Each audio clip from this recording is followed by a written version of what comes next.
Okay, so now let's get on to the core of why you've all signed up. So drum roll. I'm now going to introduce Nana, who will talk through our white paper. So Nana, over to you. Just unmute yourself. Okay, can everybody hear me? Hopefully you can. Thanks for the introduction video. Just to reiterate for anybody who's just joined, I'm Nana. I'm the partnerships manager here at whatcharity.com, soon to be What Impact, and I also wrote our white paper. Hopefully Tia's introduction has given you all enough context on the company, so I'm just going to dive straight in. The white paper really is a culmination of all the research we've carried out at What Charity over the past few years. It's a collection of our findings and our solutions to what we consider the main problems in the social impact landscape. So our white paper is entitled Enabling Impact Creation, Rethinking Private and Third Sector Interaction. As Vidya said earlier, the purpose of the paper is to enable knowledge sharing and encourage resource sharing and connectivity across the sectors as we work towards essentially a more sustainable future. Now, whether your organization is invested in making a social difference because you want to engage with your local community, or whether your organization is committed to achieving the UN sustainability goals, it's ever more apparent that we need cross-sector collaboration if we want to work towards this sustainable future. Our focus specifically is on the community engagement aspect of CSR, and we've also researched the activities of grant makers, so I'll touch on that too a little bit later. So our overriding perspective is that there is a gap that needs to be bridged between those offering resources and those seeking resources. And we propose that we can bridge this gap in 4 major ways. If we could have the next slide, please. Great. So the 4 steps to bridging the gap between those offering resources and those seeking resources, we are going to basically work through them one by one. So if we could have the next slide, please. Great. So the first step would be cultivating a mindset change in relation to philanthropy and giving.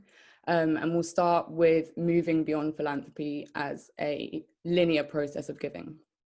Philanthropy, as we know it, represents acts of goodwill, typically flowing from A to B. The approach is quite top-down, and it relies on beneficiary organizations, or what we call recipient organizations, passively accepting donations or skills or goods. This process relies quite heavily on benefactors, or what we call supporter organizations, knowing exactly where their resources are best placed and the organizations most in need of their support. But what this requires is an in-depth knowledge on the supporter side of social issues, beneficiary work, and methods, which is actually quite a big ask, as I'm sure a lot of you know already. So this is why we believe that breaking down the barriers between the third sector and the private sector is really the first step in overcoming the linear nature of making a difference. The rigid boundaries between the traditional sectors tends to keep organizations in silos, and prevents collaborative work, which is really where the impact is generated. Our research really shows that when it comes to making a social impact, there's an understanding of the potential that cross-sector collaboration could bring, but there isn't really enough work done or the know-how to actually engage or merge interests. So what we're trying to encourage or facilitate with our platform is a real process of exchange between supporters and recipients. So if we could have the next slide, please. Great, thank you. So what we've tried to illustrate here is that the traditional sector lines and how they can be reconceptualized. So rather than imagining the third and private sector as completely separate, we've reconfigured these boundaries so that those offering resources and those seeking resources are grouped. So again, we can begin to see resource distribution in a more holistic way. And this is where possibilities for collaboration really opens up. So the question still remains how this actually works in practice. So we think tech is a great place to start when it comes to facilitating collaboration. We think it's really important to create a space where all organizations can interact. This, for us, really is the key to improving and sharing knowledge across sector lines. As it stands, there isn't really one single space that enables this at the moment. So for example, there are a lot of CRM systems or internal platforms that are used by companies for their various CSR activities. But sometimes initiatives that seek to make a difference are split between departments. So for example, volunteering activities and grant making activities are organized by different departments within one single organization. This lack of cohesion is a barrier to true impact creation. So our solution is a platform that is accessible to companies, charities, grant makers, and social enterprises, where all social impact work can be organized in one space with all the relevant players. So our AI or artificial intelligence approach makes use of an algorithm that matches organizations based on shared values, so that all partnerships are really strategically aligned rather than ad hoc or kind of as box ticking processes, which they currently often exist as. I'm keen to talk a little bit more about shared values because this really underpins essentially our whole ethos here at What Impact. We believe that all partnerships can be brought to life if both parties share the same vision of the future. So this then takes the idea of making an impact beyond philanthropy and turns all engagement in this sense into mutually beneficial partnerships. In other words, partnerships that bring value to all organizations involved. Next slide, please. Thank you. So I want to bring in some stats to kind of bring what I've been talking about to life and to illustrate that really there's a gap between what charities and social enterprises need and what is currently offered, especially by companies. In part, this is due to the top-down nature of giving that we've already explored, but also because there's a lack of shared knowledge and a lack of shared language between the organizations. So we've got some stats up here. I'm not going to read through them all, but I'll just comment on one or two. In general, some of these stats look quite damning from a company perspective, but actually what we're trying to illustrate here is that there is simply an imbalance and an inefficiency when it comes to CSR. That's not to say that the motivations aren't there to really make a difference or that companies aren't really invested. It's just that they could be more efficient. So for example, the stat at the bottom that over 50% of charities report taking on volunteers they did not need in order to secure partnerships with companies. This really clearly shows a kind of power imbalance, if you like, but I'm sure if they knew this, the companies would be committed to working differently with recipient organizations.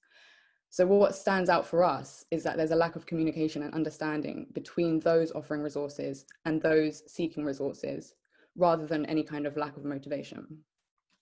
We aim to redress this imbalance by giving organizations an opportunity to make offers and list their most urgent needs through the profiles on our site. We want to increase cross-sector communication and also offer impact reporting tools.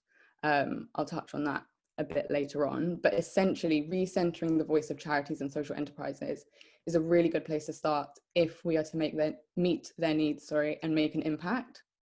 So this is where having a shared sense of mission is really important. I'm going to quickly ask Tia if she would like to comment at this point. Well, sure. I mean, just an example to bring this even more to life to these 50% charities report taking volunteers they didn't need. Yeah, so we know these challenges very well, and especially, for skills-based volunteering, like I mentioned before, it's a rising phenomenon, and companies really want to, give their skills, their talents to charities. Many companies have schemes 3 days a year type of schemes, which then means that probably a high-level professional could give 24 hours as one person to a charity, which is a lot if they actually harness the professional skills. There will be a lot of opportunities for cost saving and also lifting the charities to the next level with certain skills that they would have never obtained otherwise, but it's very hard to find the match. So this is an example what our platform will do. We will give opportunity to place these offers, but also as a admin view, we have created these widgets that actually help companies to formulate the offers. So it's a structured process, and it's been designed so that it serves the charities and what we have learned with a lot of interviews and testings and so on. So it makes it easy to companies to kind of just following the path to create relevant offers.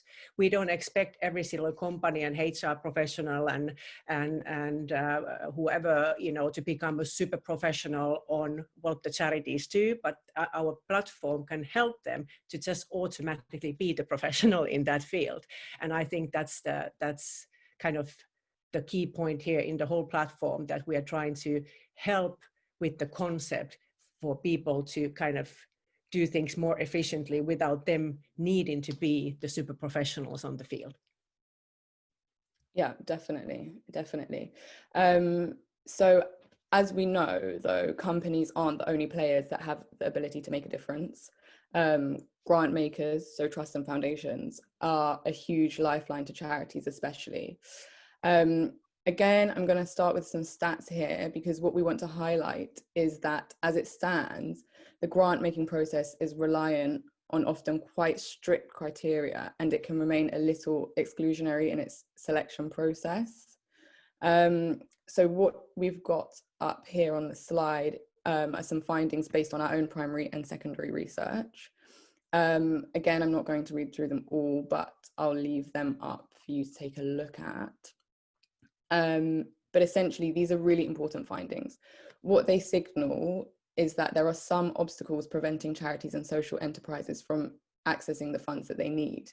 It could be said that there's just a small percentage of high caliber applicants, but we beg to differ, especially considering many grant makers would actually like to see more variety in their applicants.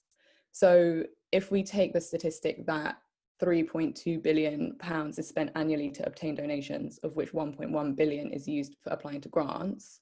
This information, by the way, has been taken from the Charity Commission and doesn't even include social enterprises or other voluntary groups. So we imagine that the actual spending is much higher. But essentially something's off. I mean, how can charities be spending this much money and still be lacking in the resources they need, and grant makers still be dissatisfied with their applicants? Our solution here is twofold.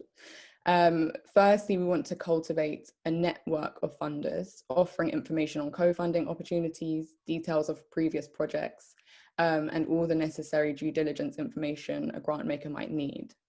We hope that a platform that enables communication in this way will cultivate a really productive ecosystem of resource sharing. Again, this has never really been done before, aside from during emergency responses or crises. And we can see from these situations how productive it can be when funders come together to fight a particular issue. So in the white paper, we mentioned the examples of the Grenfell Tower responses and the COVID-19 responses. But aside from this, our single space aims to democratize the funding landscape.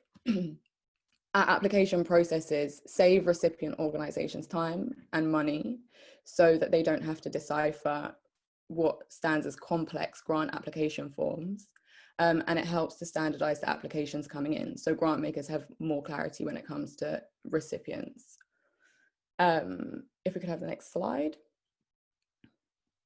Great. So finally, I just want to touch on the idea of impact reporting. This is something that as a company, we've really been grappling with. From our research, it's clear that supporter organizations struggle to communicate the impact they helped achieve. And there still really remains some mistrust in recipient organizations and how they utilize the help that they do receive. We've been interviewing lots of impact reporting specialists and have developed templates to help report on impact. These templates are aligned with the British standard 8950 and are based on the theory of change and the social impact logic model. So impact is really essential if we want to know whether goals are being met or not. It's no good kind of just chucking money at a particular cause if we don't know whether it's making a difference or not. So we're big believers that the beneficiary workers or recipient organizations are the ones doing the actual reporting. They're the ones carrying out the work on the ground, if you like, and the only party that can really give an accurate representation of what's been achieved. the funders or the support organizations can then use these reports for their own purposes, for example, annual reports. Of course, it's necessary to measure impacts, but the way that that's done is case specific and depends on the project. But when recipient organizations know the structure of reporting, measuring then becomes a lot easier. That's where the standardization can help. And of course, this also all helps to increase transparency, which is essential, as I'm sure we all know, in the sector. So hopefully I haven't just spoken at you all for too long. I'm going to invite Tia for a final comment. And if there's anything glaringly obvious I've missed, then yeah, shout. Thanks, Nana. I don't think you missed anything. Thank you. Yeah, about just again example kind of for this impact reporting, we have learned that it's very time consuming, obviously, for charities and social enterprises to first of all measure and report on the impact. It can happen in kind of cycles, like every 2 years a big impact report is created because it feels daunting to have systems in place all the time. We are not into the measurement, although we partner with several organizations at the moment, like Social Value UK and Social Shifters with the social impact measurement work. But in our technology platform and impact reporting, we have taken this time consumption aspect into consideration in that way, that when the matches are made and it's based on projects and offers, and we know the profiles of the participants, most of the information for the social impact report is automatically pulled. So people don't have to repeat and copy paste and do all this reporting. It will be mainly filled otherwise, except then the actual outputs and outcome and impact reporting and evidence related stuff. And then, the parties who are actually reporting can deliver these reports to the givers, and givers will then have every single project that they've ever funded or given resource to in the same format. And when they then want to collaborate, then like an overall holistic impact of their contributions, they have that data in the same format. So that's kind of our philosophy behind that, and with which we will be helping to make things more easy and cost effective. Okay, thank you, Tia and Nana. So I know there are lots of stats in Nana's presentation. Just to let you know, those stats will be in the white paper. The white paper is available to be downloaded at whatimpact.com, and we reference where we got the data from in the white paper. I might be jumping the gun a little in terms of questions, but I did see one come through asking where we got our stats from.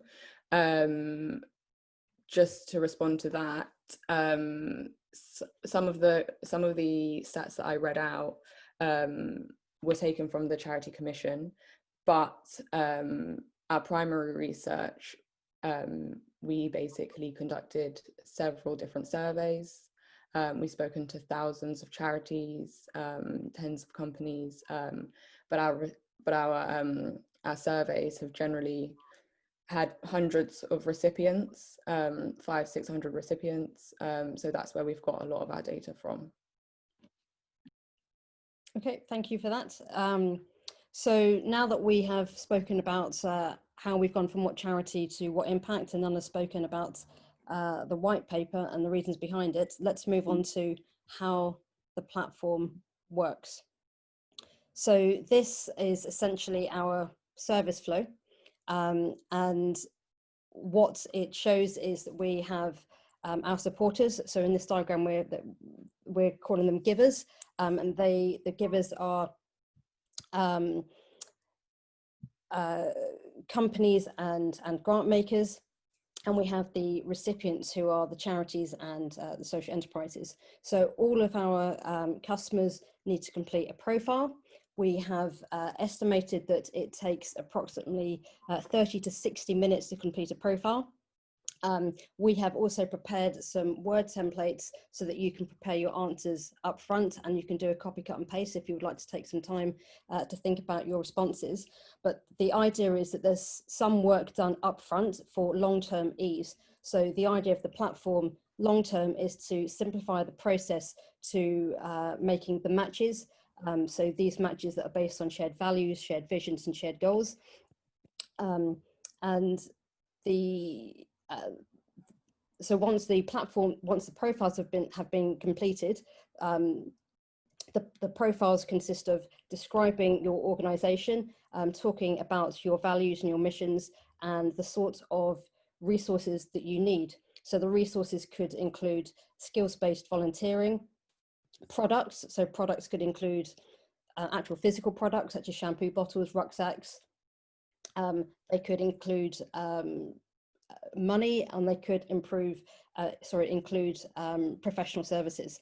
So in our research, we realized that companies didn't realize how valuable their resources were, such as skills-based volunteering and the services. And we also realized that the charities were not aware of some of the things that they could ask for. So we have designed the platform to help the companies describe offers that could be useful for the charities and vice versa. So this is the widget that Tia spoke about earlier. So once the profiles have been completed, the charities and social enterprises will create projects. So these projects could be short-term projects, medium-term projects, or long-term projects. And within these projects, there could be a number of resources that are required. And the charities essentially writes on the platform what they require, whether it is cash or whether it is skills-based volunteering, and how many volunteers they need, the number of hours, and what sort of services, whether that's IT support, marketing support, or whether it's any products. Social enterprises, this is also a platform where social enterprises are able to share what services that they can offer. So it's a good way of promoting their services to all those who are coming onto the platform. And companies and grant makers essentially will create offers, which could be, so for companies, it will be the cash, the volunteering, the products and the services, and for the grant makers, it's going to be grants. So once that primary information has been completed, that's when the matching algorithm kicks in. So as Nana spoke about earlier, there was a bit of a in our research, we learned there was a mismatch in language. So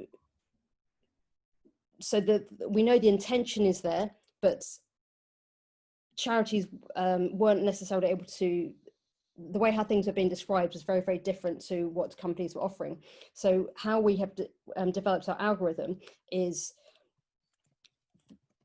the words that are used in the profiles and in the projects and offers can intuitively pick up associated words to a particular word. So for example, a word such as children, it would actually, apples is a better example. So the word apple could be a fruit, or apple could be an apple product. And depending on the text around the associated with a sentence, the algorithm will intuitively know that whether the apple being described is a fruit or whether it's an algorithm. So with that analogy in mind, that is how the algorithm works. So we then have a match, and on top of that, we are able to use filters. So the filters could be geographical, or they could be linked to the development goals, the 17 development goals, or they could be with the resources required. In the application that the companies are putting together, we understand that there's going to be a level of due diligence that's required. So we make that process very, very easy. So there are some questions where a company can ask a number of very basic due diligence questions. So it's easier for the charity to come to answer those questions very, very simply. after the match has been made, we recognise that companies and grant makers would want to see the impact of their donations. So we have the social impact report. So as Nana said, this is based on the British Standard 8950, and the impact report basically will, as Tia described earlier, it's pulling information already from the project. So it's saving time from the charity's perspective in terms of repeating information. So this makes it a lot easier for the company to share the relevant data with their relevant stakeholders. Furthermore, we also recognize that charities could spend a lot of time completing social impact reports. So upfront, when they complete their project, they are able to determine the timeframes of when they will issue their social impact reports. So that could be every 6 months, every 12 months, but that's all upfront. So both parties know when the social impact report is coming. And we also recognize that both parties will want to share this, share news with the project. So we have a project greeting, which is a shorter version of the social impact report. So it's a bit like a postcard from the project. So it'll have an image and some key information that can be shared internally with staff and shared externally through social media report.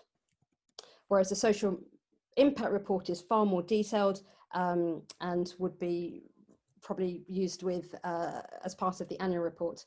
And we recognize that, so either you can download the report directly from the website, or there is an editable version that the companies could edit themselves and add their own images. So the whole purpose of this is making things easier, more simplified, saving time, so that everybody wishes to do great work on this platform, and it's about making things as straightforward as possible. So we essentially have created that digital infrastructure that's going to help contribute to helping everyone work towards the sustainable development goals. Tia, is there anything I've missed? No, I think it's very comprehensive. There are lots of questions, so we can answer the questions and probably then, you know, get a grasp of what were we missing. Okay, all right. It's so clear to us. It's so clear to us, of course, what we are doing. So very happy to answer questions, and if there are some kind of gaps, you know, in our explanation.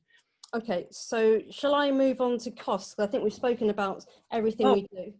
And yeah. let's talk on to cost, because you're probably all wondering how much this thing costs.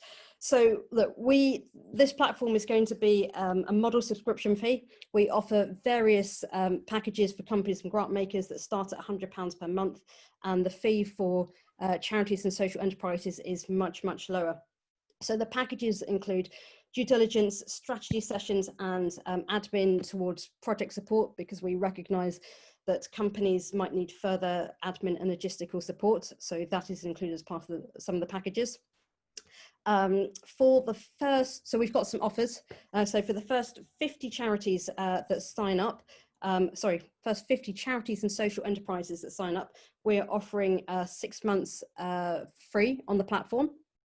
And for any charities and social enterprises that come after the first 50, that will be 3 months free.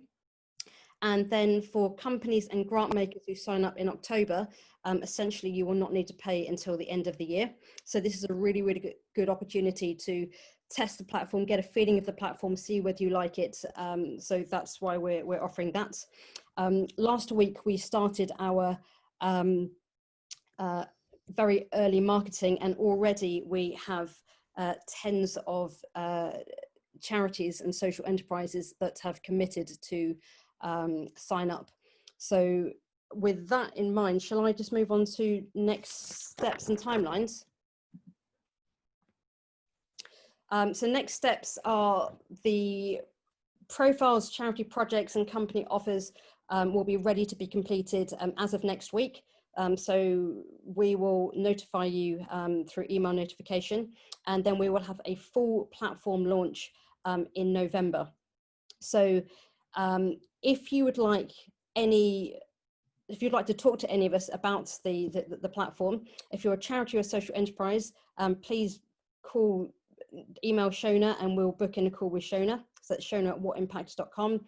And if you're a company or a grant maker, then we have Rick, who's our head of business development.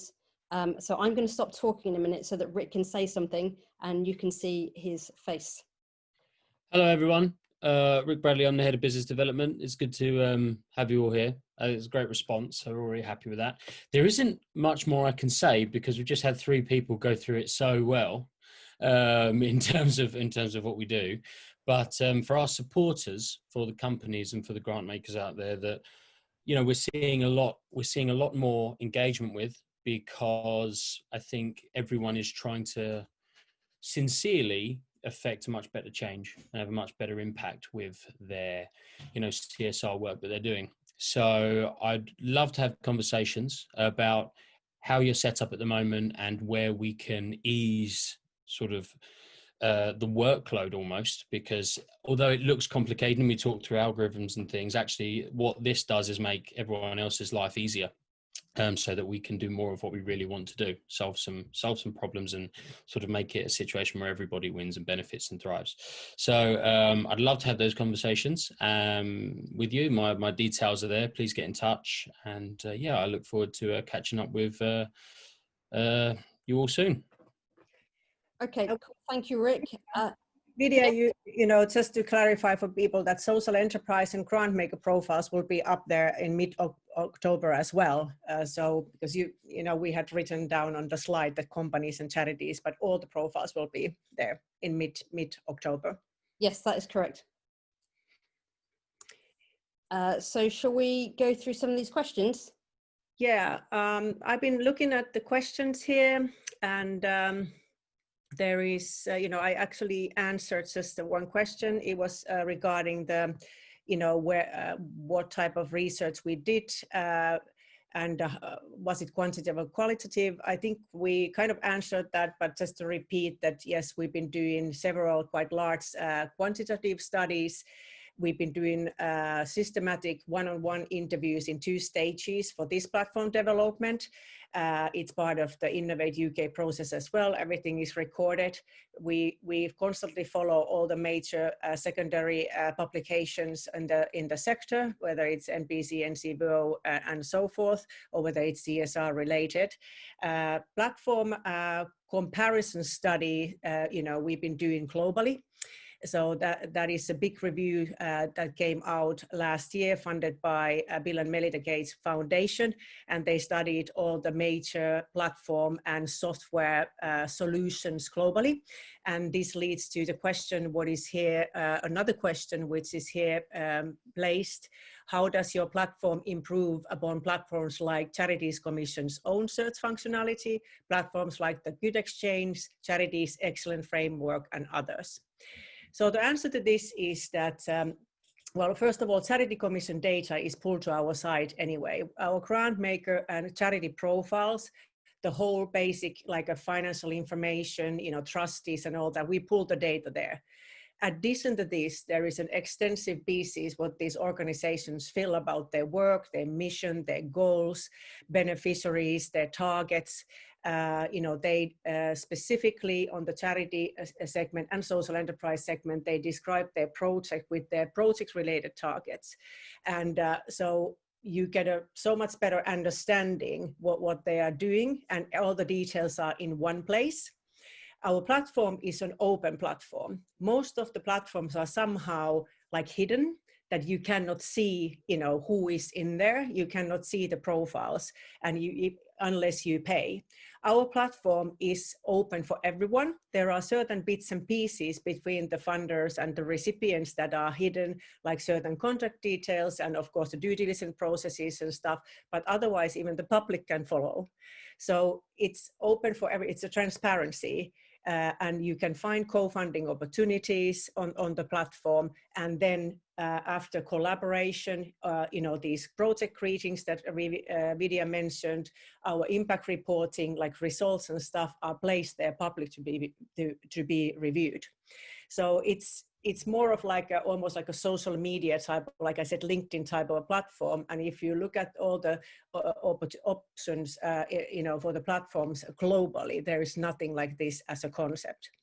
And in terms of company kind of platforms with companies are using, there are nowadays quite big trend in these kind of CSR systems, which are more of like a CRM, like systems for CSR, I would say. And they, of course, serve the company internally very well.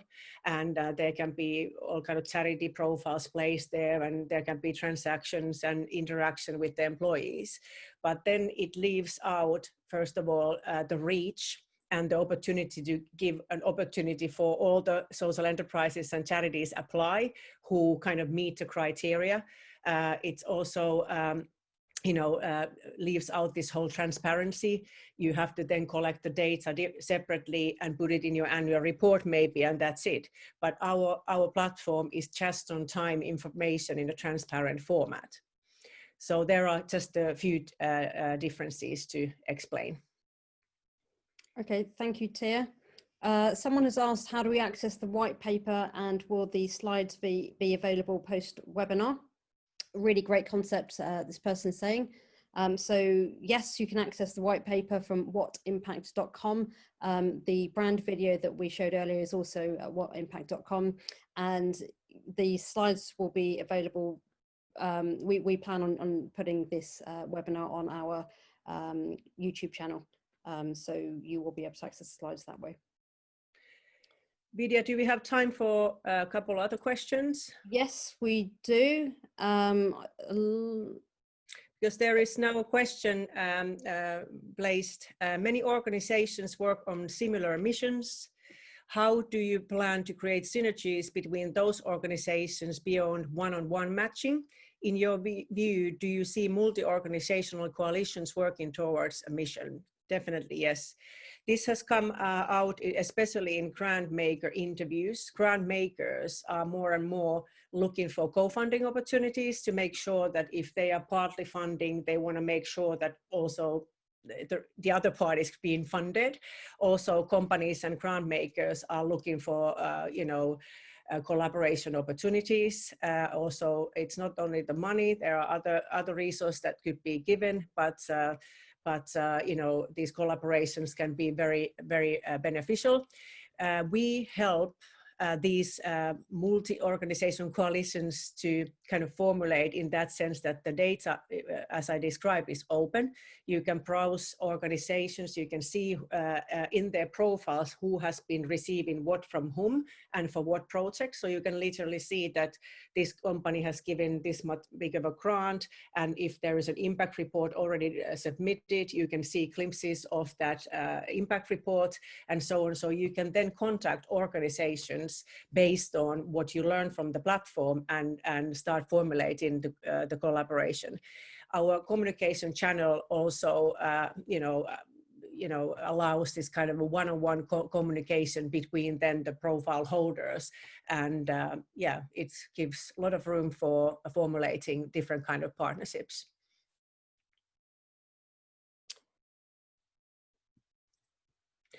Someone has asked, it would be helpful to see an example of the screens. Well, this will all be going live in terms of the profiles, the projects and the offers next week. So you'll be able to see everything next week and start completing your profiles. Yeah, and to say that, you know, the whole platform structure with all the blog posts and everything, that won't be set up yet. Otherwise, we would be launching the site next week. We have now built the profile templates, but they look as they will be looking. And why we do it in this way is that, as Vidya explained, there is first of all algorithm, and there are filter-based matchmaking if you want to then start filtering. We need to get the data in order to start feeding the algorithm. And also when we kind of openly start promoting it, or now we are launched, we obviously would like to have players on the site. So in this kind of two-sided marketplace, it's important there is enough parties on both sides. And it doesn't matter what kind of marketplace, whether you sell cars and buy cars on the platform, there needs to be a good balance of kind of both sides. And that's what we are looking for accomplishing here. There are questions here that is the platform able to regionalize matches? So if you talk about geographic locations, yes, you know, we have filters for that, and it's international, it's district based and also county based. It's very specific what the charities can describe, what social enterprise, where the work is done, and then the companies in terms can then start to browse from their selection what kind of a regional, you know, work they would like to be supporting. There will be initially 5 different filter-based matching addition to this algorithm matching. So we've got a question that SMEs are increasingly interested in CSR, but often lack the resources to engage with impact. Is this platform suited for SMEs or rather geared towards larger companies? This platform is open to all companies of all sizes, but when I mentioned the packages, depending on which package you go for, we recognize that not all companies have the resources or even the skills to manage their CSR. So in some of our packages, we offer strategic sessions, and we offer admin relating to the project admin and logistics. So essentially guidance to help the companies. It doesn't matter what size you are, help create the best CSR program that's needed. Yes, and all our pricing is tiered according to the size. So, you know, we have priced everything so it's affordable. And also you can try out our service even for like a one-off use now, like till the end of the year. Maybe you do a Christmas donation or some kind of a campaign, and you can try out how it works and see. But definitely we believe that we are very much geared for SMEs, small and medium-sized companies. And small and medium-sized companies represent the majority of all companies in the country. How do I register? So if you're keen, depending on whether you are a company or a grant maker, drop Rick an email, rick@whatimpact.com, and we can start a conversation. If you're a charity or social enterprise, contact shona@whatimpact.com. But essentially we are going to notify everyone on this call next week to let you know when the platform goes live next week.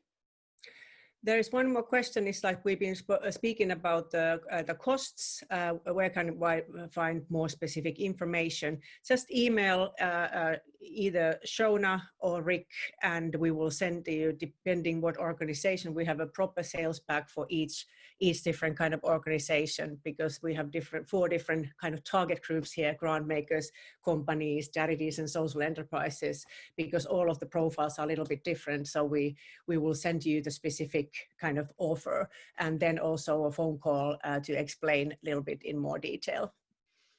Okay, I think we have covered.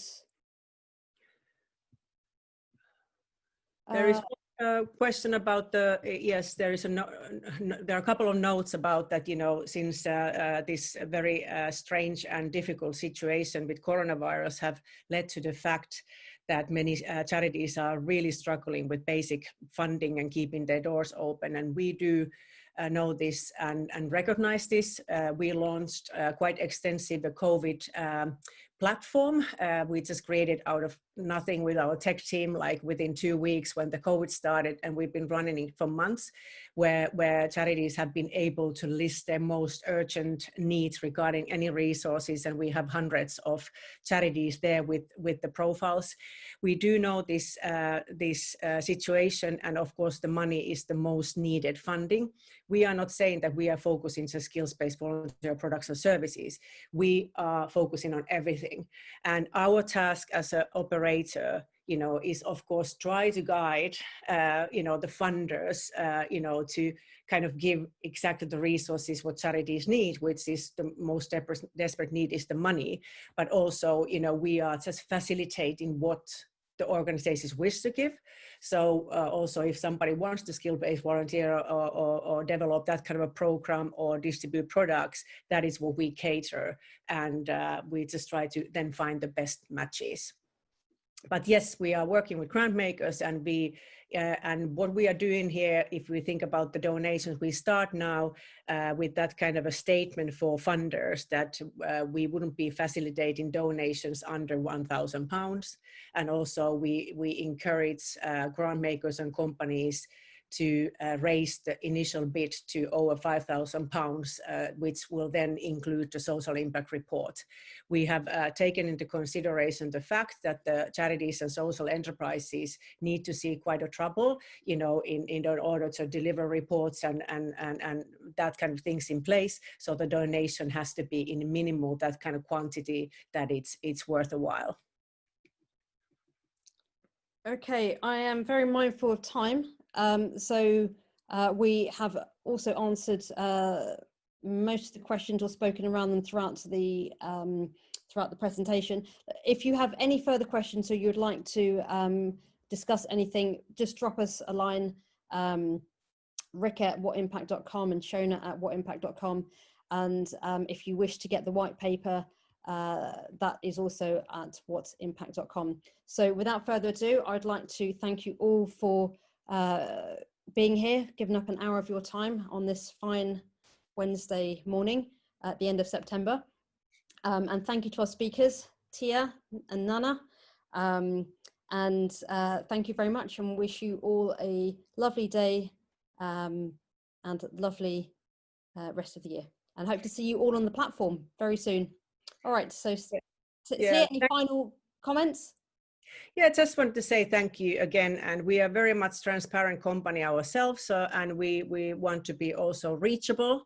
So if you want to reach any one of us individually or have a phone call or whatever, that is always arrangeable. Thank you.